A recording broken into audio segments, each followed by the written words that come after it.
So tell the committee why you think you and your Wall Street people deserve these extraordinarily large bonuses. Well, first of all, Mr. Chairman, I want you to know the U.S. financial industry, sure, it looks greedy and self-serving in hindsight, but we've been helping companies to grow by helping them to raise capital. It's a virtuous cycle. In reality, we're doing God's work. God's work? That's right, God's work. So then, Mr. Rader, you, as CEO of Goober Sachs, see yourself and your firm on a kind of holy mission. Yes, and I believe the virtues of capitalism and democracy are worth that mission. So what's good for Wall Street is good for America. Absolutely. Sounds sort of evangelical. We live in a market economy, Mr. Chairman. And how would you best describe a market economy? Oh, it's economics 101, Mr. Chairman. It's an economy that runs free from government regulation. And this market economy would be best for whom?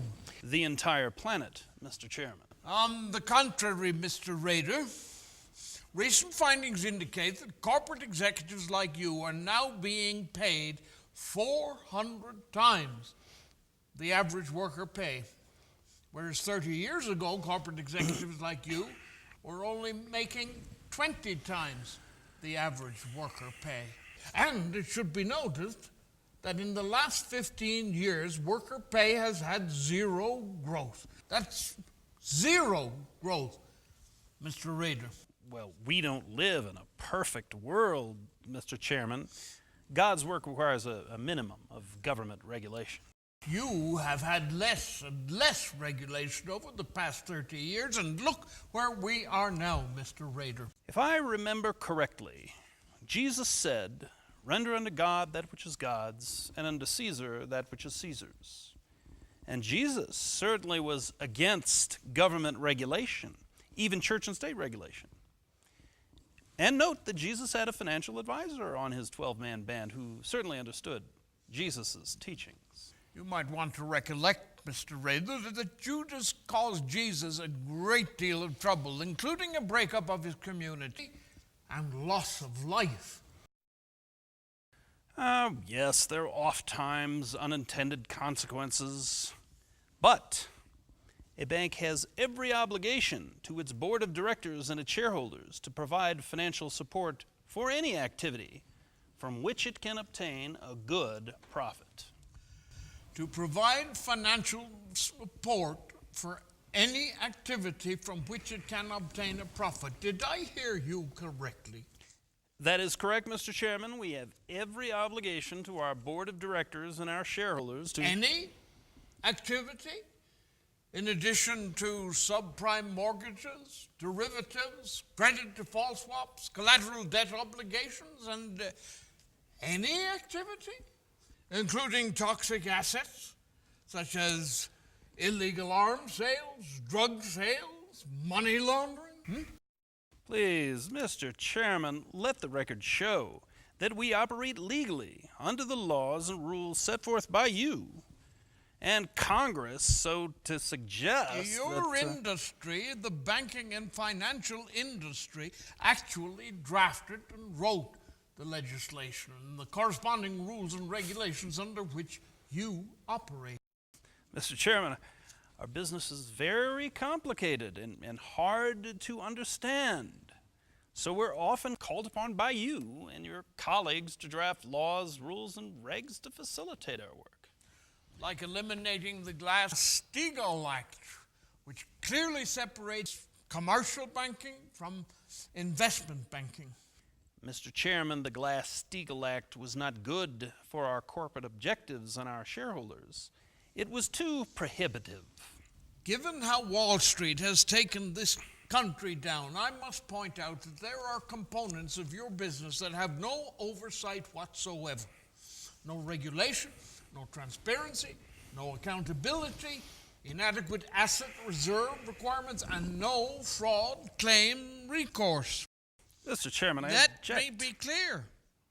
I am referring again to hedge funds and to your creation and use of financial instruments called derivatives, credit default swaps, collateral debt obligations, which seem to me to be more like financial rocket-propelled grenades, and they have nearly destroyed our financial system. Mr. Chairman, we've been held accountable to the toughest, most unforgiving master of all, the free market. So the free market is the ultimate arbiter of justice, huh? That's not too far off, Mr. Chairman.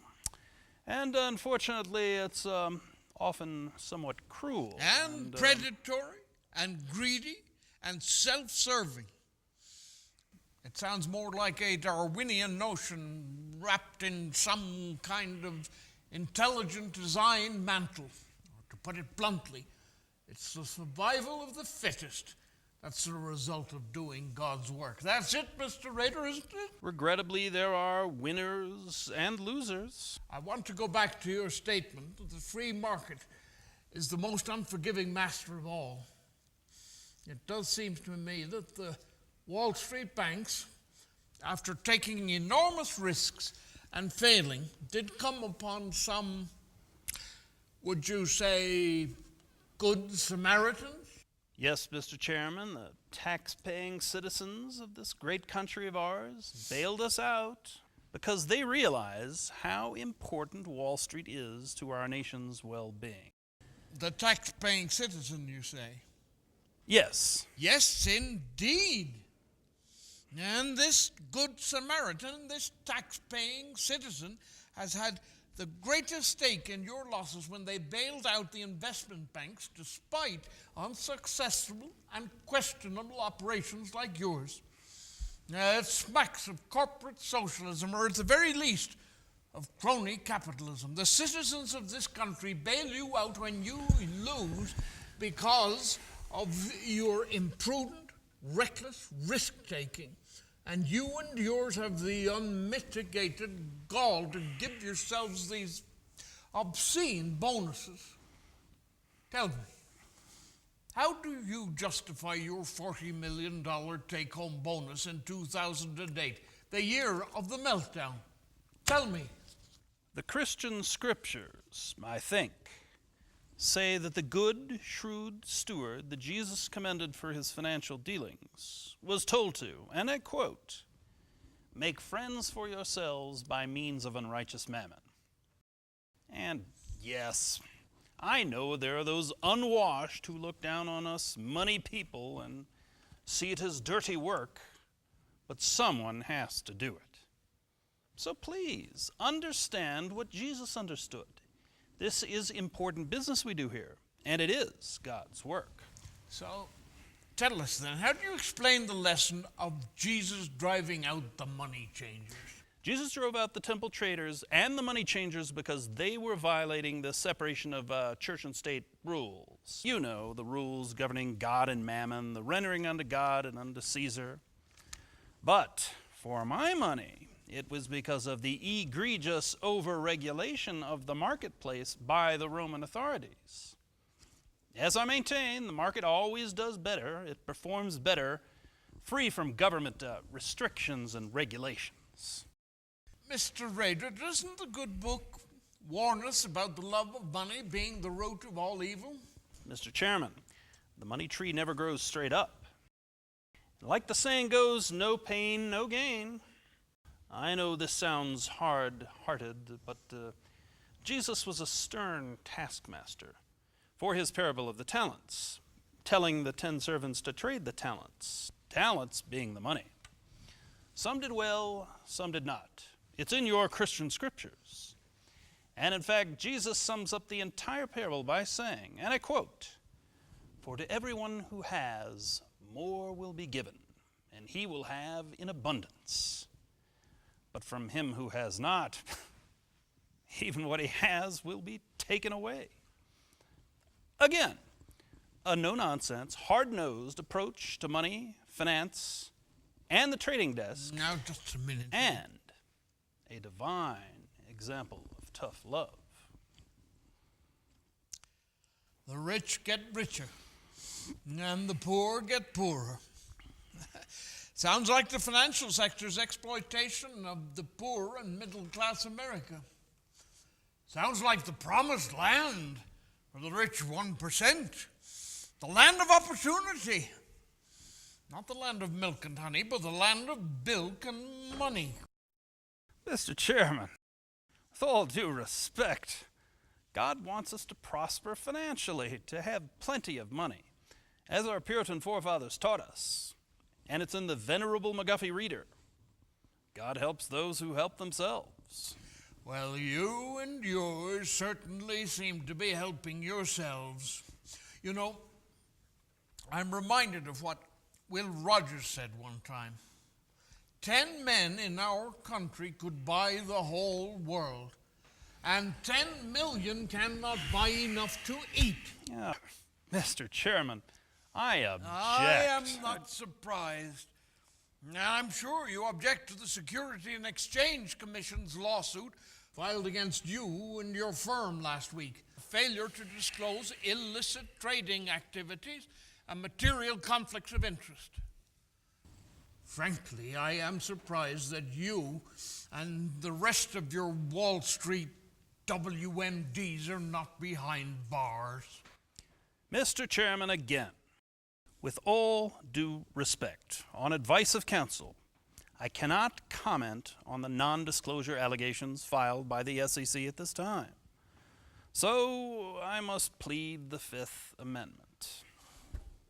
However, it should be noted that according to the Torah, Yahweh, when asked by Moses on Mount Sinai for his name, Yahweh refused to disclose his name. The divine presence simply responded, I am who I am. So you see, there is a legitimate precedent for our corporate policy of non-disclosure. So Yahweh took the fifth?